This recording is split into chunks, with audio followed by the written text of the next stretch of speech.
실시간 정보 브리핑입니다. 지난주 금요일 2월 고용 보고서 발표와 함께 하락 출발했던 미국 증시는 제롬 파월 연준 의장의 긍정적인 경제 상황 평가에 상승으로 마감했습니다. 2025 미국 통화정책 포럼에 참가한 파월 의장은 불확실성 수준이 높아졌지만 미국 경제는 여전히 좋은 위치에 있다고 언급하면서 최근 불거진 경기 둔화 우려를 달래는 발언을 내놓았습니다. 더불어 관세 충격으로 물가가 상승할 경우 금리 인상으로 대응하지 않을 것이며 최근 관세 영향으로 단기 인플레 기대치가 상승했지만 장기 인플레는 여전히 안정적이라고 했고 2월 비농업 고용에 대해서도 전반적으로 균형을 이루고 있다고 평가했습니다. 다만 신호와 잡음을 구분하는 데 집중하고 있다는 말로 불확실성 부분을 강조했는데요.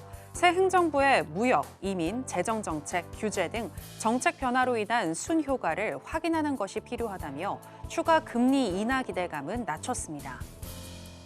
시장이 가장 싫어하는 것 중에 하나가 불확실성임에도 불구하고 도널드 트럼프 대통령은 관세 정책에 관해 명확한 답을 주지 않고 있습니다.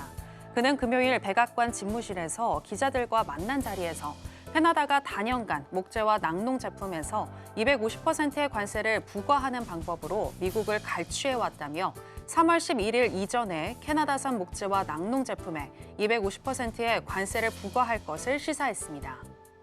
스콧 베센트 미 재무장관은 현지 시간 7일 CNBC와의 인터뷰에서 트럼프 행정부가 증시 부양을 위해 애쓰지 않을 것이라고 재차 강조했습니다. 그는 트럼프 대통령이 증시를 부양하기 위해 정책을 조정할 가능성이 있느냐는 질문에 대해 애널리스트들이 말하는 트럼프 풋은 존재하지 않는다면서 좋은 정책을 펼치면 시장은 상승할 것이고 이것이 트럼프의 콜이다고 답했습니다. 더불어 시장과 국가 경제가 정부 지출에 중독되어 있다며 해독 기간이 있을 것이라고 말했는데요.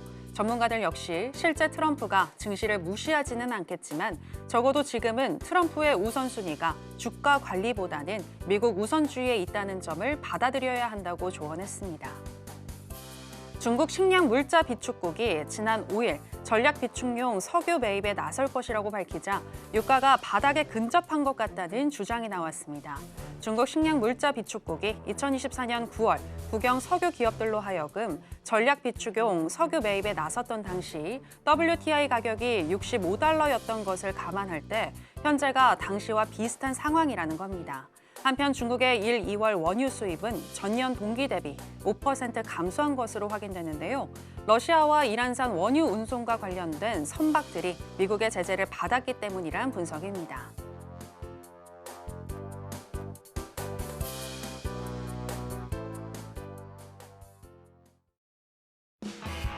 지금은 해선시대. 여러분 안녕하세요. 해외 선물 상황을 가장 빠르게 알려드리는 시간 해선시대 정유연입니다.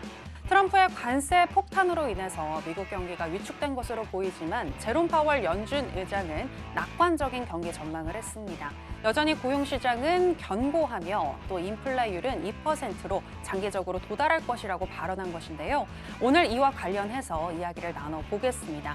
그리고 오늘부터 서머타임 적용으로 10시 30분에 개장을 했는데요. 주요 3대 지수 모두 하락으로 출발했고 현재도 그 흐름 이어지고 있습니다. 오늘 전략과 더불어서 이번 주 CPI와 PPI 등 중요한 경제지표 일정들이 예정되어 있는데 이번 주 전략까지 꼼꼼하게 세워드리겠습니다. 자, 그럼 본격적인 시작 전에 주요 경제지표 일정부터 만나보고 오시죠.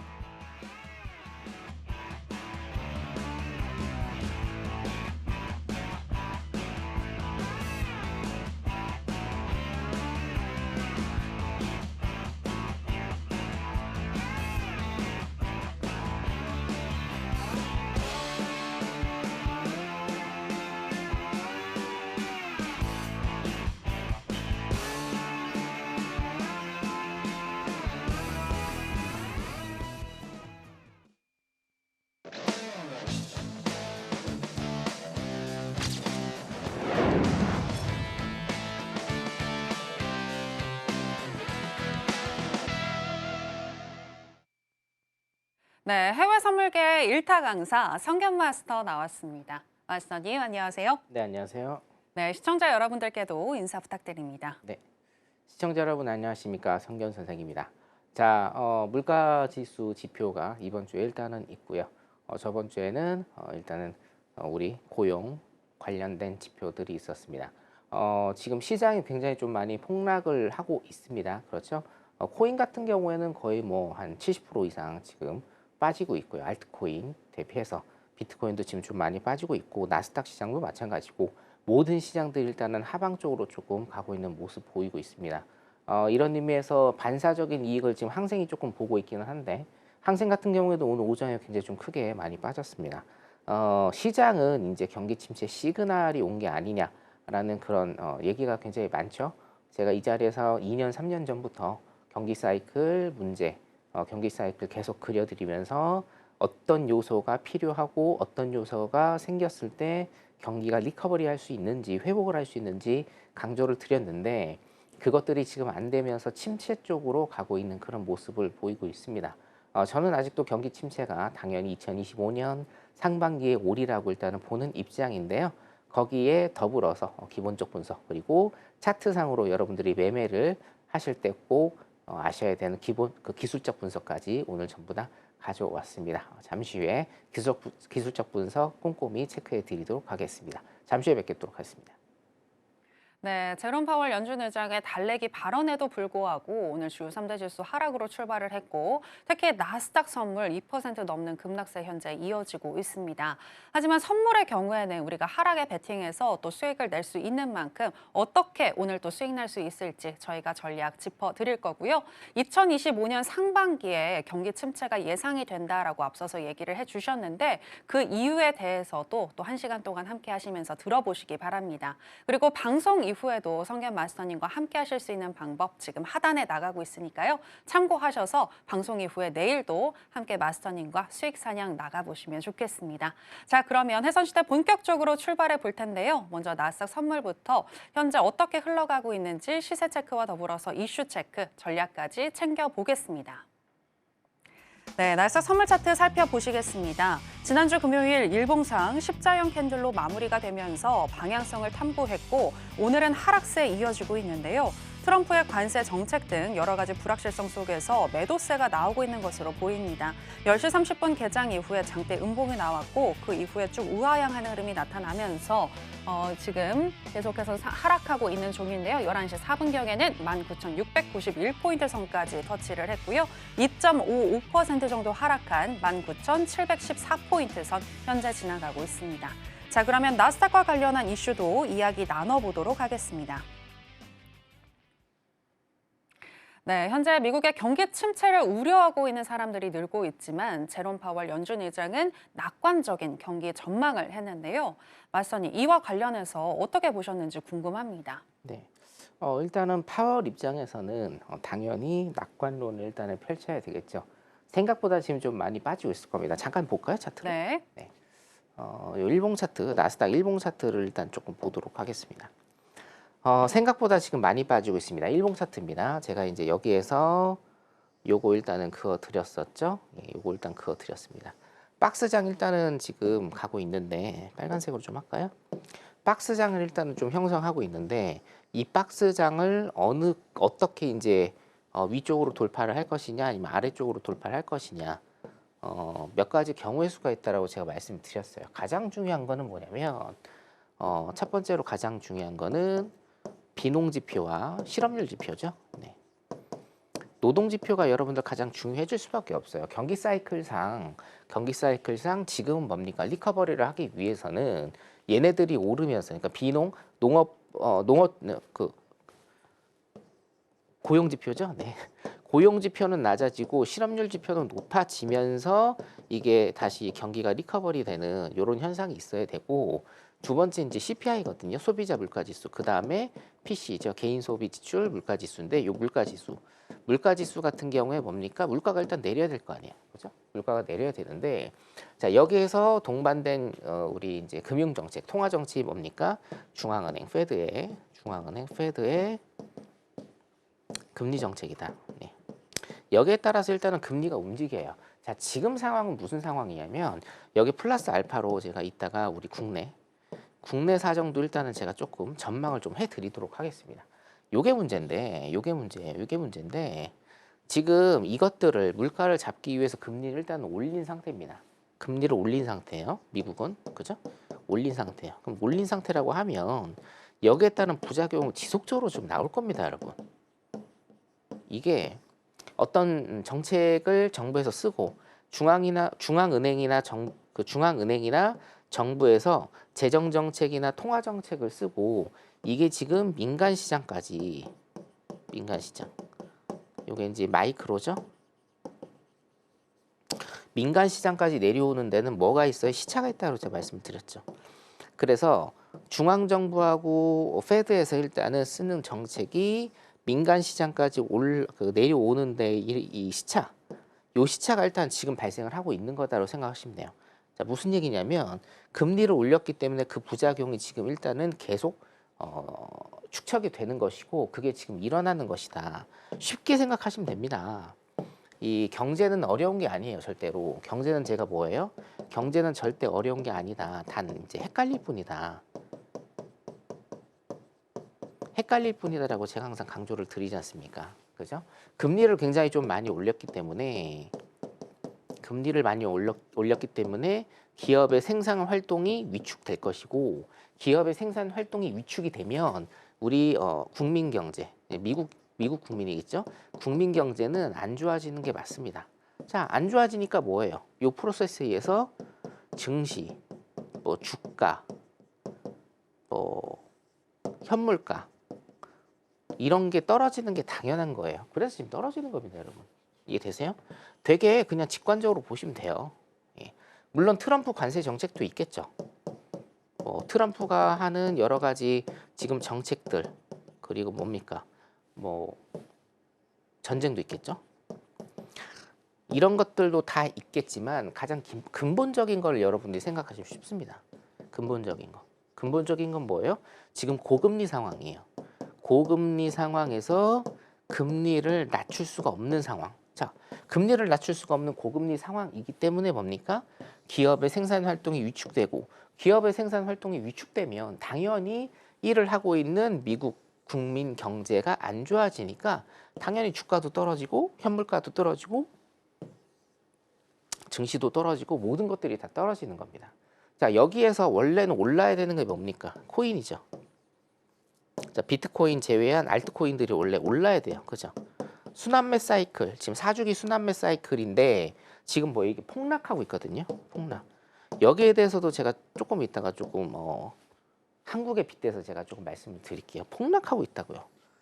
제가 극단적으로 말씀을 드릴까요? 다 망했어요. 이거 한국은요.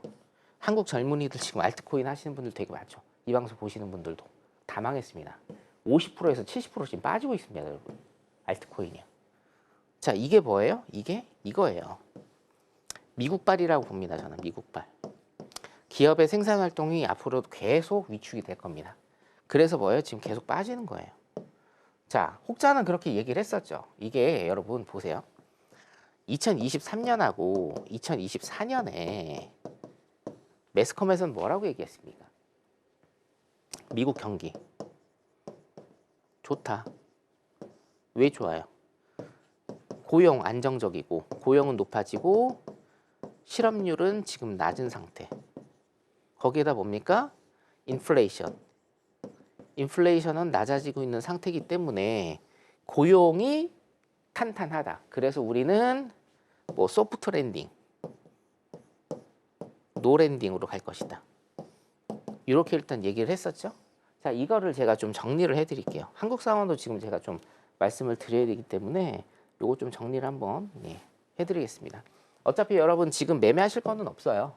22시 30분에 지금 장이 시작했고 한 파동 지금 흘러가고 있기 때문에 매매하실 건 없고, 자, 오늘부터는 제가 월요일날 스타트를 하지 않습니까? 오늘부터는 썸머타임 적용이 되기 때문에 여러분들 시장을 직관적으로 볼 수 있는 기본적 분석, 매크로 시장 분석을 제가 해드릴 겁니다. 자, 2023년과 여러분 잘 보셔야 돼요. 이게 뉴스에 나오는 것만 여러분들이 보시면 헷갈리십니다. 그리고 속는 거예요. 얘네가 뭐라고 했어요? 미국 경기 좋아진다. 미국 경기 좋다. 그 다음에 뭡니까? 옐런이 뭐라고 했어요? 소프트 랜딩 혹은 뭐예요? 노 랜딩 얘기했죠. 이게 무슨 얘기냐면, 자, 경기 침체가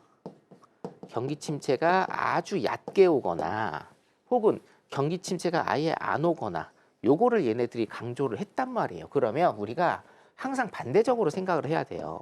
왜 소프트 랜딩과 노 랜딩을 강조를 했느냐 이겁니다. 왜 강조를 했을까요? 왜? 이게 원래 원사이클은 이게 와야 돼요. 뭐가요? 경기 침체가. 원사이클은 경기 침체가 원래 와야지만 경기가 순환적으로 잘 돌아가는 건데 뭡니까? 지금 이제 그때 바이든 정권이었죠? 바이든 정권에선 바이든 정권이든지 아니면 다른 정권이든지 사실은 상관없습니다. 자기 정권 유지 내에서는 경기가 좋아야지 표를 얻기 때문에 그냥 립 서비스 하는 겁니다, 여러분 이거는요. 근데 여러분들 제 방송을 오래 들으신 분들은요, 직관적으로 이거 판단을 하셔야 돼요. 2023년과 2024년에 좋았습니다. 이때도 돈 풀었잖아요. 좋았어요. 대신 이제 금리 인상을 하기는 했습니다만, 풀 거 다 풀었고 인플레이션도 비교적 안정적으로 밑으로 내려가고 있는 모습을 보였죠. 근데 여기서 중요한 건 뭐예요? 제가 항상 강조드리죠. 이거 중요한 거. 여기에서 제일 중요한 게 뭡니까? 예? 노동지표. 뭐죠? 비농. 실업률. 이게 정말 중요하다. 예? 2023년과 24년에 고용지표가 내려가야 되고 실업률 지표가 올라가야 돼요. 그래야 뭐예요? 자, 2022년부터 현재까지, 거의 이제 현재까지 해왔던 게 뭡니까? 물가가 높으니까 금리를 올렸단 말이에요. 그러면 이제는 어떻게 돼요? 경기가 리커버리 되려면 물가가 낮아지고, 그죠? 금리를 낮춰야 되겠죠. 이해되시죠? 이게 1번이고 이게 2번 해야 될 일이에요. 자, 근데 물가 보세요. 물가. 9.1%에서 지금 2%대니까 낮아진 거 아닙니까? 절대 아니라니까요. 하방 경직성이 있어요. 물가는 이제 하방 경직성. 무슨 얘기냐? 자, 수학 90점 맞던 학생이 95점 맞기는 굉장히 어렵습니다. 수학 95점 맞던 학생이요, 98점, 99점 맞기 굉장히 어렵습니다. 그런데 수학 거의 수포자 근처까지 가가지고 15점, 5점 맞던 학생이 두세 달, 세네 달 정말 빡시게 공부해가지고 50점 맞기는 굉장히 쉬운 겁니다. 이거예요. 물가는 하방 경직성이 있어요. 조세도 마찬가지입니다. 상방 경직성이 있습니다. 경제에서 중요한 게 경직성이에요. 경직성. 그렇죠? 하방 경직성, 상방 경직성. 자, 저항이라고 하죠. 조세 저항이라고 합니다. 예를 들면 정부가 재정 정책을 써서 세금을 많이 거두어 드리려고 하면 일반 국민들은 뭐예요? 저항을 합니다. 많이 안 내려고 해요. 자, 물가도 마찬가지입니다. 물가도 떨어뜨리려고 하면 9.1%에서 지금 2% 후반대까지 잘 떨어졌는데 2% 후반대에서 2.0%까지 가는 게 굉장히 어려운 하방 경직성을 띈다 이겁니다. 자, 그러면 여기에서 여러분들 인식의 변화를 하셔야 될 게 뭐냐? 물가가 지금 9.1%에서 2.9%까지 떨어졌다. 여기에 주목을 하시면 안 되고 이제는 2.9%에서 페드가 지금 계속 주구장창 3년 얘기하고 있는 2.0%까지 어떻게 떨어뜨리냐가 굉장히 중요하다. 자, 그러면 여기에서 한 발자국 더 나가면 지금은 저물가입니까? 고물가입니까? 고물가란 얘기입니다. 이해되시죠? 지금 고물가입니다. 금리는 뭐예요? 금리는 정말 많이 올렸고, 그럼 지금 작금의 상황은 어떻게 되는 겁니까? 고물가와 고금리의 시대라고요. 고금리의 시대. 그렇죠. 자, 지금은 고물가와 고금리 시대예요. 물가를 떨어뜨리기 위해서 금리를 올려야 됩니다. 근데 지금 금리 올릴 수 있어요? 없어요? 없습니다. 그렇죠. 자, 금리를 떨어뜨리기 위해서는 어떻게 해야 돼요? 돈을 더 풀어야 돼요. 유동성 공급을 더 해야 됩니다. 그럼 뭐예요? 물가는 오르게 돼 있어요. 근데 물가 지금도 고물가인데 지금 이거 할 수 있어요? 못 해요. 페드에서는 지금 할 수 있는 게 없다는 얘기예요, 여러분. 이 원인이 된 게 뭐냐? 원인이 된 게 뭐예요? 자, 지금 세 번째 오늘 말씀드립니다. 그러면 이런 상황을 끼친 원인이 된 게 뭐냐? 저는 가장 큰 원인이 된 거는 코로나라고 일단은 보고요. 코로나. 이건 이제 실질적으로 경제학적 이론으로 보면 이게 뭐예요? 비농과 실업률, 이제 노동지표입니다. 노동지표가 뭡니까? 움직이지 않는 거예요. 고용이 낮아지고 실업률이 높아져야 뭐예요? 요거를 하거든요. 아, 이제 경기를 조금 살려야겠다. 금리를 낮추고 물가가 조금 오르는 거를 견디면서 선순환 사이클로 가게 돼야 되는데 이게 지금 안 된다라는 거예요. 자, 그러면 이게 왜 안 되느냐? 코로나 때문에 모든 게 변했다라고 저는 일단은 진단을 하고 싶습니다. 자, 경제학적으로는 뭡니까? 비농, 실업률 같은 노동지표의 변화가 없고 계속 노동지표가 좋게 나오기 때문에 뭐예요? 금리를 낮출 수가 없어서 이런 현상, 아무것도 할 수 없는 이런 현상이 발생을 한 거다. 자, 그러면 다시 이제 우리가 역으로 가봐야 되겠죠? 실질적으로 코로나가 우리의 삶을 바꿨습니다. 우리의 삶도 바꾸고요, 우리의 경제 정책도 바꾸고, 뭐 지구의 모든 인류의 어떤 패러다임을 바꿨다고 저는 생각을 하거든요. 자, 요거는 제가 간단히만 말씀을 드릴게요. 간단히. 자, 이게 트럼프가 지금 왔기 때문에 트럼프. 자, 노동시장에 대해서 일단은 제가 설명을 드리면 노동시장에서 바뀐 거.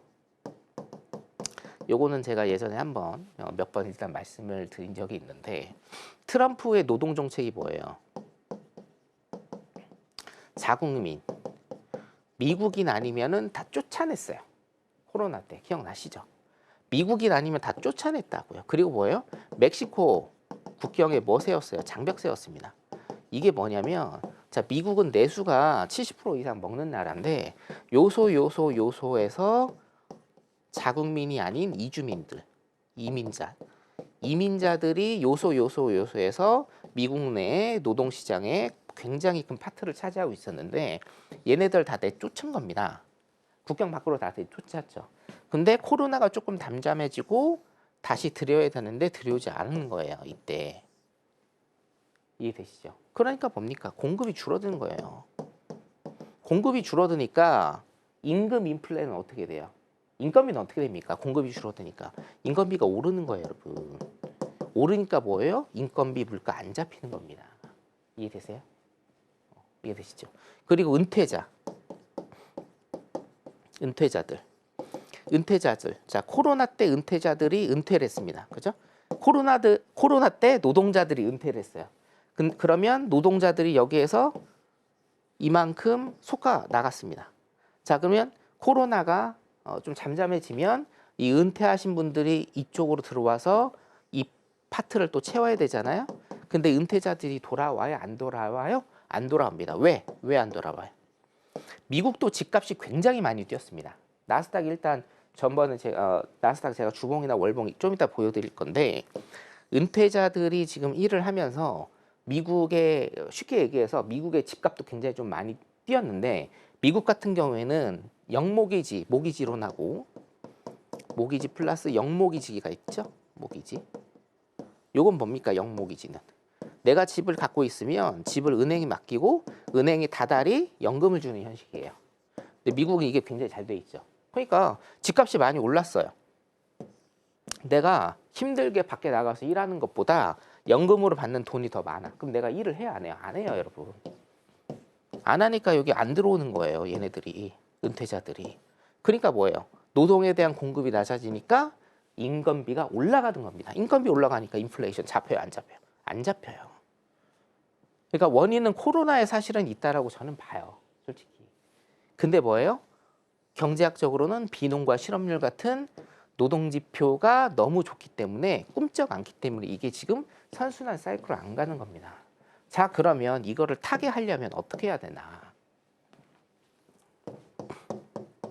타게. 우리나라 상황하고 제가 조금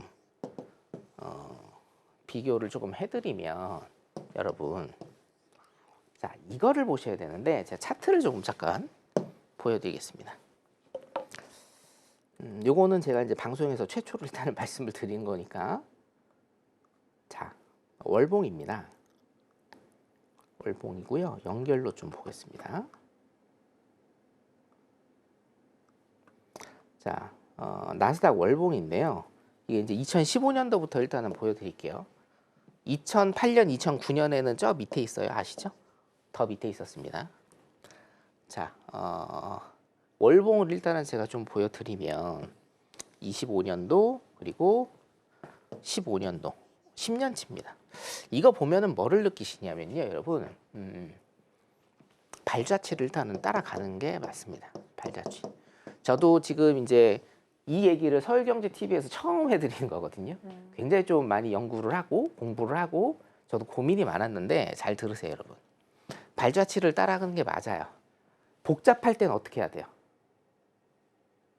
단순하게. 그렇죠, 빙고. 예. 복잡할 때는 단순하게 해야 됩니다.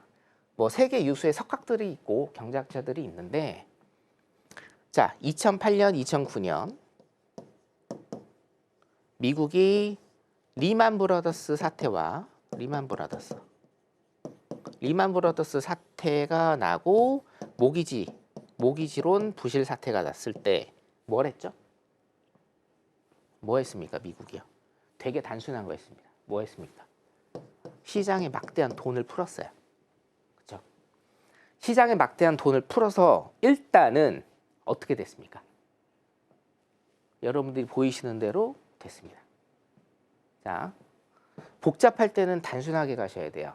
제가 종전의 여러 가지 경제학적 이론과 경기순환론을 합산해서 제가 쭉쭉쭉쭉 설명을 드렸는데 이거를 이해 못하시는 시청자분들도 굉장히 많으실 거라고 봐요. 만약에 이해를 못하신다라고 하면 바로 QR코드 찍고 들어오셔야 됩니다. 제가 화요일 날 무료 방송 그리고 아까는 말씀 안 드렸는데 이번 주 일요일 날 주말 특강 9시에 하거든요. 일요일 주말 특강 9시 합니다. 기본적 분석 하실 건데요. 이거 제가 경기순환 사이클 다시 한번 설명을 드릴 겁니다. 아무것도 모르시는 분들도 제 강의 1시간 들으시면 다 100% 이해할 수 있게끔 제가 만들어 드립니다. 자, 복잡할 때는 뭐예요? 단순한 게 답이거든요. 자, 미국이라는 나라가 보통 나라가 아니죠. 그렇죠? 자, 미국이 지금 부채가 많네, 뭐가 많네, 어떻게 하네 라고 얘기를 한다고 해도 2008년, 2009년도에 모기지론 사태와 리만 브라더스 사태, 부동산 부실 채권 사태를 겪으면서 한 거는 뭐예요? 가장 중점적인 거는 시장에 돈을 푼 거예요. 시장에 돈을 풀었기 때문에 뭡니까? 경기 사이클이 순환적으로 이렇게 간 겁니다. 아니 시장에 무턱대고 돈을 풀면 어떻게 하느냐라고 반문을 하실 수도 있어요. 당연합니다. 여러 가지 경우의 수가 있는 거는 당연한데, 자, 그래서 제가 최초로 말씀을 드리는 거예요, 여러분. 이게 결과예요. 어떻게 됐든지 간에. 그러니까 경기를 살리려면 어떻게 해야 됩니까? 자, 우리가 경기 사이클에서 3번 코스죠. 경기 사이클은 1번과 2번, 3번과 4번만 알면 여러분들도 경기순환 사이클에서의 경기를 예측할 수 있다. 제가 말씀드렸습니다. 3번입니다. 3번이 뭐예요? 경기 회복기예요. 리커버리, 경기 회복기입니다. 경기 회복기 때 피벗은 뭐예요? 여기 돌리는 건 뭡니까? 금리 인하예요. 금리 인하를 통해서 경기가 회복이 됩니다. 자, 그러면 금리 인하가 지칭을 하는 게 뭡니까? 금리 인하를 통해서 얻고자 하는 게 뭐예요? 앵커님. 그죠? 네. 금리 인하를 통해서 시장이 얻고자 하는 게 뭡니까? 왜 금리 인하를 해요? 돈을, 그렇죠. 빙고. 네. 아, 정말 요즘에는 네. 잘하십니다. 그렇죠? 예. 금리 인하를 통해서 얻고자 하는 거는요. 유동성. 뭐예요? 유동성이 뭐예요, 여러분? 시장에 돈을 푸는 거예요. 시장에 돈을 풀면 승수 효과에 의해서 2배, 4배, 쭉 8배 쭉쭉쭉쭉 나가는 겁니다. 그러면 경기가 회복된다라는 아주 단순한 논리거든요. 미국은요, 이거란 거예요. 자, 그럼 그렇게 하면 여러 가지 부작용이 있지 않겠느냐. 빚도 많아지고, 그렇죠? 인플레이션도 심해지고. 자, 그러면은 어떻게 할 건데요? 자, 그거 안 하면 어떻게 할 건데요? 미국은요, 미국이 정말 대단한 나라가 맞는 게 미국은 일단 그걸 증명을 해낸 겁니다. 이걸로 사실은 증명을 해낸 거예요. 자, 제가 왜 이 얘기를 오늘 드리냐면 저한테 이제 여러 가지 질문들을 하시는 것 중에 하나가 국내 이슈에 대해서 좀 많이 말씀들을 하시는 게 있습니다. 국내 이슈. 네. 국내 이슈. 여러분들 제 그 커리어 보시면 아시겠지만 제가 이제 채권 전문가입니다. 원래. 제가 채권 전문가잖아요, 원래. 제가 이제 요런 거 같은 경우에는 강연에서 해야 될 얘기인데 우리나라 경기 침체 옵니다. 경기 침체가 아니고요. 경기 위기가 올 수 있어요. 유동성 위기. 유동성 위기 분명히 옵니다. 우리나라에는. 자, 그러면 이거를 어떻게 극복을 해야 되느냐. 극복은요. 여러 가지 정치 논리 따지지 않고 제가 경제적으로만 말씀을 드리면 이미 미국 차트 보여드렸잖아요. 미국에서 입증이 된 거예요. 뭐예요? 복잡하면 단순하게 가셔야 됩니다.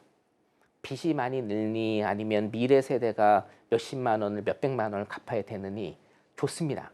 자, 그러면 그거 아니면 어떻게 할 건데요? 라고 제가 질문을 여러분들한테 드리도록 하겠습니다. 자, 국내 이슈 이거 극복하려면 어떻게 해야 됩니까? 굉장히 위험한 발언일 수도 있는데 돈 풀어야 됩니다, 여러분. 예. 유동성 공급을 시장에 지금부터 하셔야 돼요. 그래서 이번에 한은도 내린 걸 겁니다. 이해되시죠? 이거 모르지 않아요. 시장에 돈 풀어야 됩니다, 여러분. 그래야 일단 한국 경제 산다라고 보고요. 그거를 미국이 입증을 했어요. 17년 동안 돈을 풀었기 때문에 뭐예요? 미국이 차트상으로 외관상으로 입증이 된 겁니다, 이거는. 자, 그래서 한국의 유동성 문제를 극복하려면 일단은 유동성 문제를 극복하려면 뭐예요? 유동성을 공급하면 돼요. 시장에 돈을 풀어야 됩니다, 여러분. 이제부터는. 물론 부작용은 있겠죠. 시장에 돈을 풀면 인플레이션이 일단은 높아질 것이고 우리가 조금 더 가난해질 겁니다. 조금 힘들어질 겁니다. 오히려 돈을 푸는데 더 가난해질 수가 있어요. 왜? 인플레이션이 높아지니까. 인플레이션이 높아진다는 건 뭐예요? 내가 조금 더 가난해진다는 얘기잖아요. 하지만 그것만 극복을 좀 잘하면 우리도 미국처럼 한 단계 더 성장할 수 있는 그런 모멘텀으로 작용을 할 것이다 라고 일단 저는 그렇게 생각을 하고요. 나스닥 현재의 상황, 왜 이렇게 됐는지, 그리고 앞으로 어떻게 될 것인지 조금 더 자세한 거는 내일 공개 방송과 일요일 날 주말 특강에서 제가 말씀드리는 걸로 하고, 국내 이슈 또한 제가 화두를 일단 던져드렸습니다. 굉장히 자세히는 지금 못합니다. 왜냐? 생방송이기 때문에 시간 제한이 있습니다. 굉장히 자세히는 못하지만 이것도 제가 화두를 던져드렸고요. 저하고 같이 한번 토론하시고 상의하시고 공부하시고 하실 분들은 밑에 QR코드 찍고 들어오시면 될 것 같습니다. 나스닥과 국내 이슈 일단 여기까지 보는 걸로 하겠습니다. 네, 요즘처럼 복잡할 때에는 단순하게 가자, 시장의 발자취를 따라가면 된다라고 답을 내려주셨는데요. 그러려면 일단 경기순환 사이클을 잘 아셔야 될 것 같은데 내일 있을 무료 공개 방송 꼭 함께 하시면서 이와 관련해서 더 들어보시면 될 것 같고요. 자, 그럼 이제 나스닥 선물 오늘 전략 어떻게 가져가야 할지 한번 알아보도록 하겠습니다. 일단 인베스트인닷컴에 따르면 기술적인 분석 어떻게 하고 있는지 짚어드리겠습니다. 일간 기준으로는 적극 매도 사인을 주고 있는데요. 12개 지표들 중에서 8개 지표가 매도를 가리키고 있고요. 시간당으로 해서 봤을 때에는 5개 지표가 매수를 가리키고 있습니다. ADX와 CCI, 하이로스, 오실레이터, 브랜베어 파워 이 지표들이 매수를 가리키고 있는데요. 그렇다면 마스터님의 의견은 어떠하신지 팻말을 통해서 알아보겠습니다. 마스터님 팻말 준비해 주시고요. 하나, 둘, 셋, 빠밤. 매도 사인 주셨습니다. 네, 기술적으로 봤을 때 현재 너무 하락세가 분명하게 보이기 때문에 그래서 매도일까요? 네, 그렇죠. PDP 잠깐 보시죠. 네. 네네. 이거 보고 하시는 게 나을 것 같습니다. 자, 제가 이제 말씀드렸다시피 여기 이제 박스장이죠. 박스장에서 위로 갈 것인가, 아래로 갈 것인가 문제인데 위로 갈 건지 아래로 갈 건지는 몇 가지만 보시면 된다고 했다. 노동지표, 예, 노동지표 한 번 더 써드릴게요. 물가지표, 다 안 좋아요. 그죠? 다 안 좋으니까 밑으로 내려가는 겁니다. 자, 그러면 여기에서 우리가 지금 봐야 될 건 뭐냐면 제가 이제 기법도 오늘 하려고 했는데 시간이 있으려나 모르겠습니다.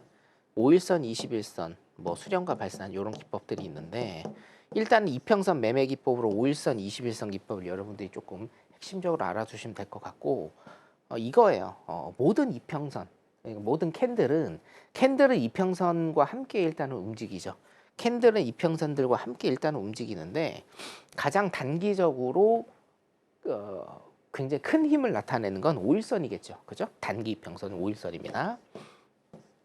단기 이평선이 5일선.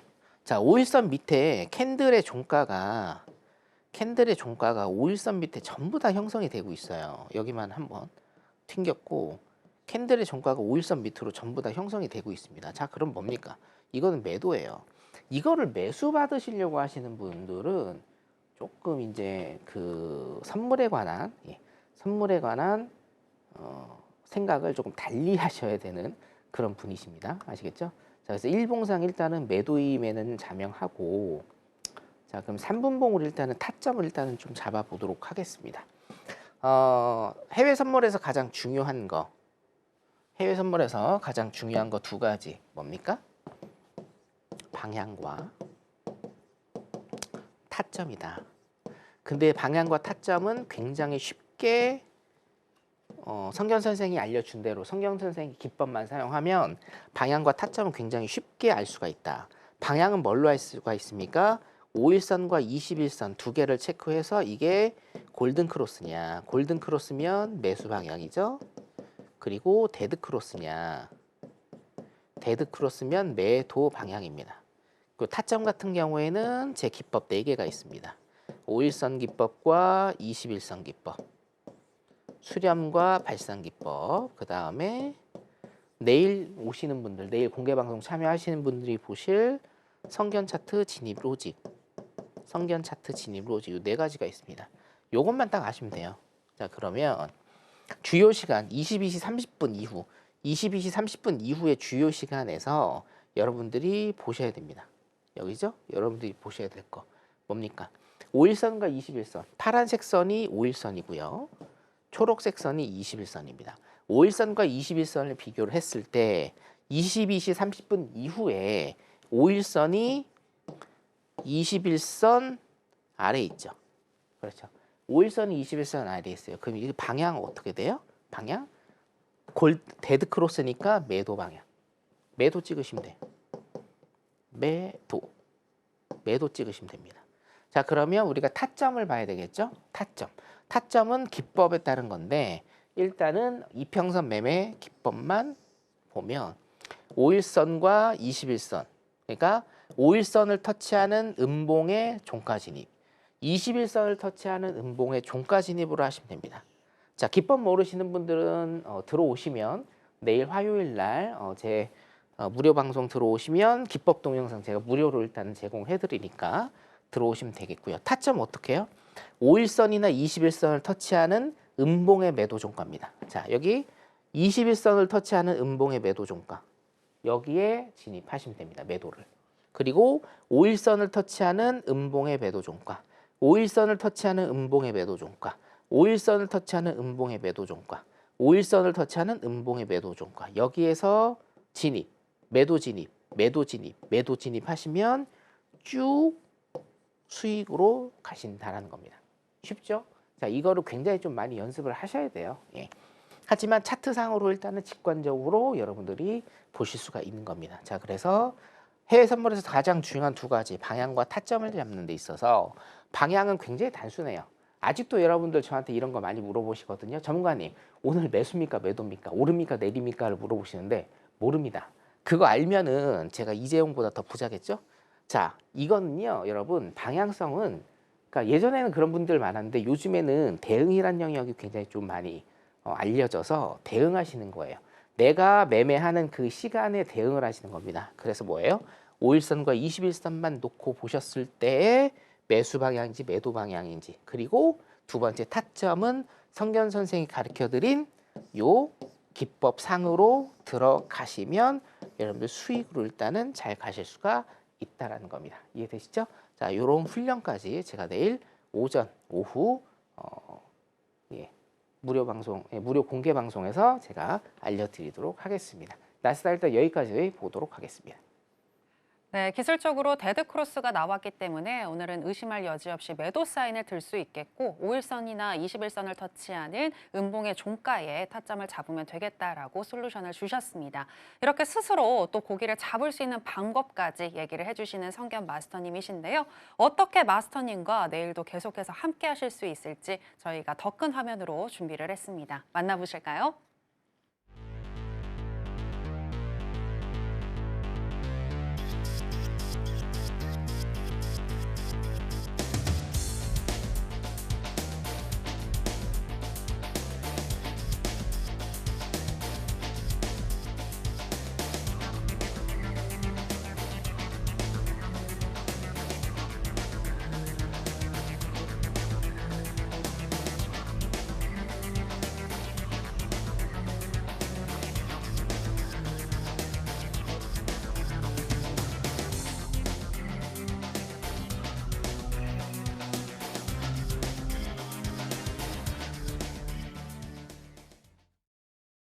네, 계속해서 성현 마스터님이 또 하나 잘하시는 분야이시죠. 바로 항생과 관련해서 투자 전략 알아보도록 하겠습니다. 마스터님, 오늘 항생 같은 경우는 어떻게 접근하면 좋을까요? 네. 자, 항생 같은 경우에는요. 일단 여러분들이 이제 그걸 아셔야 되는데 PDP 잠깐 볼까요? 네. 네. 차트 잠깐 보도록 하겠습니다. 자, 항생 같은 경우에는 여러분들 오전에 하시는 게 이제 좋습니다. 오전 10시 15분에 이제 오픈을 하기 때문에 일단 여기에 일단 보시는 게 낫고 지금 항생 같은 경우에는요. 어차피 홍콩인데 요거 이제 모르시는 분들을 위해서 이제 중국하고 연결이 돼 있기 때문에 그냥 중국 지수라고 보셔도 돼요. 왜 이렇게 많이 오르는 걸까? 트럼프 관세 정책의 반사이기라고 일단 보시면 돼요. 중국이나 홍콩에서 어떤 경제 정책이 막 이렇게 눈에 띄게 발표된 거는 지금 없습니다. 근데 굉장히 많은 상승을 보여주고 있죠. 그러니까 미국하고 이제 중국하고 무역 전쟁 하고 있잖아요. 경제 전쟁을 하고 있기 때문에 미국이 떨어지면 중국이 반사이익적으로 일단 오르는 게 어쩔 수가 없습니다. 항생 일봉입니다. 항생 일봉이에요. 이게 분봉 아닙니다. 일봉상으로 이렇게 굉장히 좀 많이 올랐다라고 보시면 되고, 자 중요한 거는 여기서 지금 음봉이 2개가 나왔어요. 일봉상 음봉이 지금 2개가 나왔거든요. 조정을 지금 받고 있는 겁니다. 굉장히 좀 많이 올랐기 때문에 조정을 받는 거라고 일단 보시면 돼요. 나스닥 같은 경우에도 아까 제가 일봉을 보여드렸는데 계속 일단 떨어지고 있어서 이게 반사이익에 따른 조정, 요 정도로 저는 일단 좀 해석을 하고 싶거든요. 반사이익에 따른 조정이다. 많이 올랐잖아요. 지금 여기에서 지금 2만 포인트 밑에서 지금 2만 4,600 포인트는 일단 올랐기 때문에 그렇죠.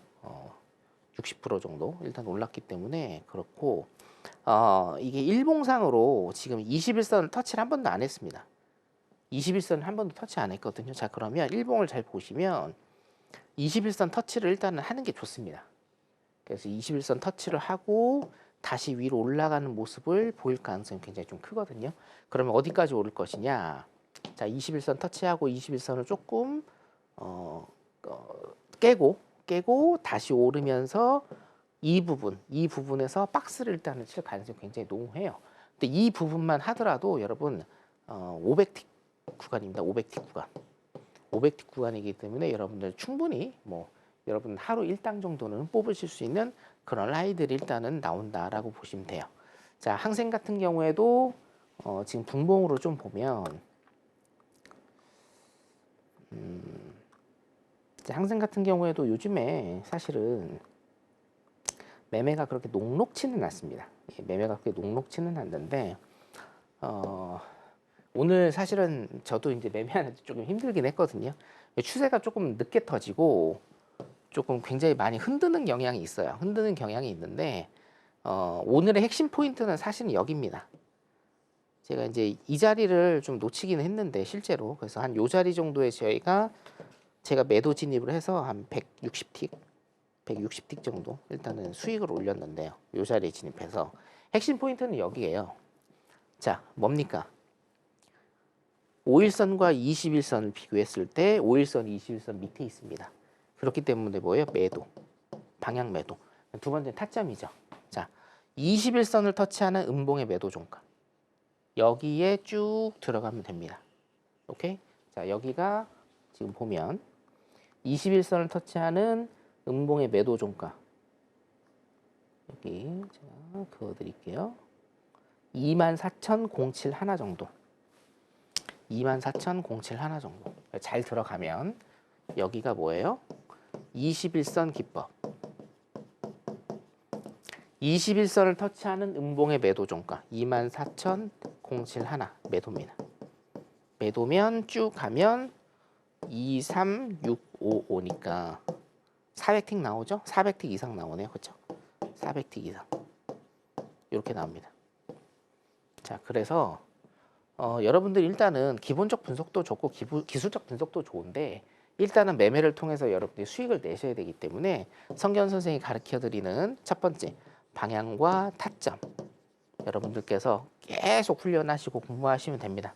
제가 일단은 해드리니까 내일 일단은 화요일 날 무료 공개 방송 하기 때문에 어떻게 하는지까지 제가 일단 다 알려드리는 걸로 그렇게 하겠습니다. 내일 오전에 좋은 아침 맞이하시고 내일 오전에 뵙는 걸로 하겠습니다.